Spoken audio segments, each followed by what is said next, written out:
சிறிது நேரத்திற்கு முன்பாக பேசிய முன்னாள் முதல்வர், அவையின் மூத்தவர் அண்ணன் ஓபிஎஸ் அவர்கள் சட்டமன்றத்தின் கண்ணியம் குறித்து நமக்கெல்லாம் சொல்லிக் கொடுத்திருந்தார்.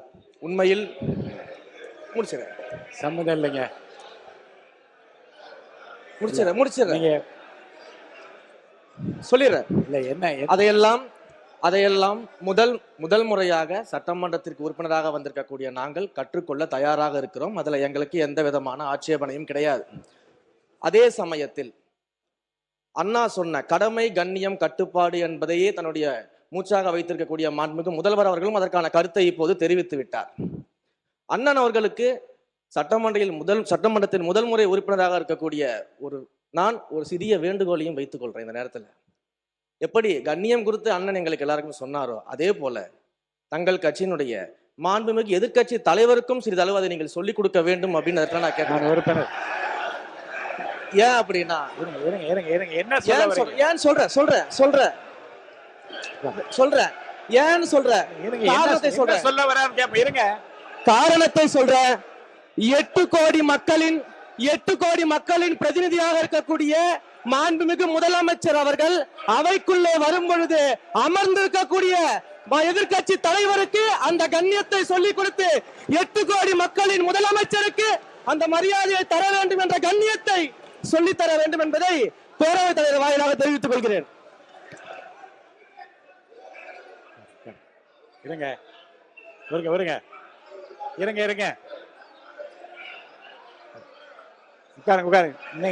இருங்க வாங்க யாரா ஒருத்தர் பேசுங்க. நீங்க பேசுங்களா? அவர் யாரா ஒருத்தர் உட்காருங்க.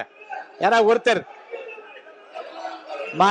இல்ல எல்லாரும் நீங்க இவருங்க எல்லாரும் நீங்க பேசுறதா இருந்தா வெளியில போய் பேசலாம். இங்க இருக்கவங்க யாராவது ஒருத்தர் பேசுங்க. யாரா ஒருத்தர் இருங்க. ஒருத்தர் பேசுங்க. ஒருத்தர் உட்காருங்க. இருங்க. அவர் சொன்ன இருங்க. நீங்கள் அனைவரும் இருங்க. அவர் பேசுவதற்கு முன்பாகவே இருங்க பேசுறது. அவர் பேசுவதற்கு முன்பாக எல்லோரும் எழுதி நின்று நீங்கள் எதை பற்றி பேச போகின்றார் என்ன என்று தெரியாமல் குரல் கொடுத்து கொண்டே இருந்தீர்கள். அவர் என்ன பேசினார் என்பதை உள்வாங்கி இருந்தால் அது குறித்து நீங்கள் தாராளமாக பதில் சொல்லலாம். அவர் சொன்னது நீங்கள் புரிஞ்சுக்கிட்டீங்கல்ல. அவையின் கண்ணியத்தை பற்றி அவர் சொல்வதை நாங்கள் ஏற்றுக்கொள்கிறோம். அதன்படி நடக்கவும் தயாராக இருக்கிறோம். இருங்க சார், இருங்க. அவர் சொன்ன கருத்தை புரிஞ்சுக்கோங்க. மாண்புமிகு முதலமைச்சர் வருகிற போது எல்லோரும் எழுந்து நின்று வணக்கம் தெரிவிக்கிறோம். எதிர்கட்சி தலைவர் உட்கார்ந்தே இருக்கிறாரே என்று அந்த கணிதத்தை அவர் சொல்றார். தப்பா ரைட்டா? அது சொல்லுங்க. அதுக்கு பதில் சொல்லுங்கன்றேன். சொல்லுங்க. இருங்க. அதுக்கு நீங்க பதில் சொல்லுங்க. உங்களுக்கு பதில் சொல்ல அனுமதி அளிக்கிறேன். மாண்பு உறுப்பினர் நேரு அவர்கள். உறுப்பினர் நேரு, நீங்க சொல்லுங்க. தலைவர் அவர்களே, அதுதான் அவர் கேட்டார். உட்காருங்க. அதுதாங்க அவர் கேட்கிறார். உட்காருங்க. உறுப்பினர் நேரு அவர்கள். மாண்புமிகு பேரவைத் தலைவர் அவர்களே, மாண்புமிகு பேரவைத் தலைவர் அவர்களே, மாண்புமிகு முதலமைச்சர் அவர்கள் மிக சிறப்பாக அதை கையாண்டார். நாங்கள் அதில் மகிழ்ச்சி. ஆனால் எங்கள் திருச்சி மாவட்டத்தில் வெற்றி பெற்ற அமைச்சர் அவர்கள் அதை எதிர்கட்சி தலைவரை பற்றி சொல்வார். நாங்கள் கூட 5 ஆண்டு காலம் முதலமைச்சராக தளபதி அவர்கள் இருந்தார்கள். அப்படி தளபதி நம்முடைய முன்னாள் முதலமைச்சர் அவர்கள் இருக்கிற போது, அவர் வருகிற போது எதிர்கட்சியில் இருக்கிற தலைவர் எழுந்ததில்லை. இல்லை, கொஞ்சம் எழுந்ததில்லை.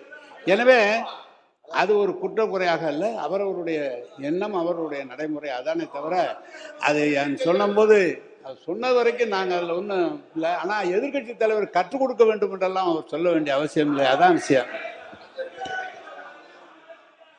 அவை முன்னவர் மாண்பு பேரவைத் தலைவர் அவர்களே, ஏறத்தாழ மணி 12 ஆக போகிறது. மாண்பு உறுப்பினர் அத்தனை பேரும் அந்த துறையினுடைய சார்பாக பேச வேண்டியதை விட்டுவிட்டு அரசியல் பேசிக் கொண்டிருப்பதை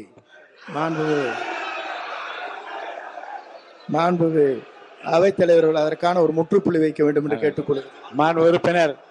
உறுப்பினர் திரு க பாலமுருகன் அவர்கள்.